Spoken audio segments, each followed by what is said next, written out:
Аз съм Илия Горанов и се занимавам с веб от почти 15 години.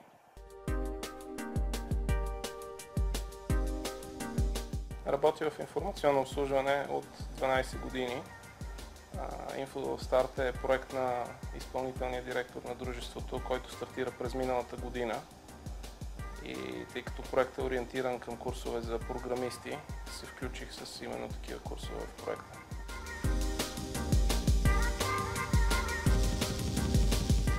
Ще бъда лектор на курс, който обхваща HTML и CSS технологиите, т.е. конкретно насочено към web.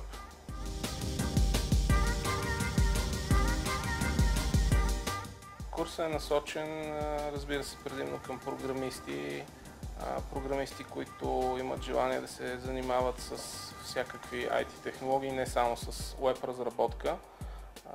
Един програмист трябва да разбира от всяка една технология, независимо че се занимава, повечето са специализирани и се занимават само с една или две технологии, но трябва да познават и останалите, за да могат да имат ефективна колаборация, когато работят с други колеги.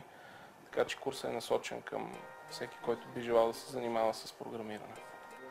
Смятам, че ще бъде абсолютно подходящ за начинаещ, както и за хора, които все пак имат някакъв опит и желаят да развият знанията и уменията си. Курсът е разделен на две части, обхваща две технологии HTML и CSS. И в двете части искам да разгледаме технологиите в тяхното историческо развитие, тъй като е важно да се познава не само съвременните версии на една технология, но и какво е било преди това. Това помага да има разбиране на технологията. След преминаване през курса очаквам курсистите да имат знания и умения да създадат прости и средно сложни лейаути, предназначени за web, като би трябвало да могат да се справят, получавайки дизайн от дизайнера, да го превърнат в работеща web страница. Освен, разбира се, от web се очаква да имат знания и умения в областта на няколко различни технологии от сферата на програмирането, в това число няколко различни езика за програмиране, C#, Java, Python, вероятно и други, както и общи познания по алгоритми и цялостно разбиране на процеса на разработка.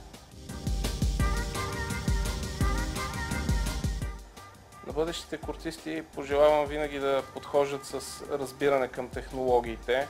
Не е важно просто да знаеш, важно е да разбираш това, което правиш, защото това е ключ към ефективно прилагане на технологиите и естествено към успех.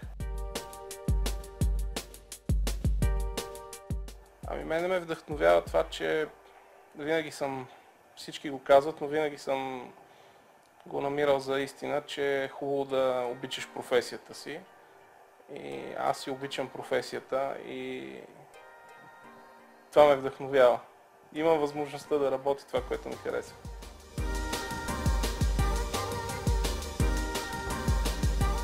В сайта на проекта, разбира се, infostart.io.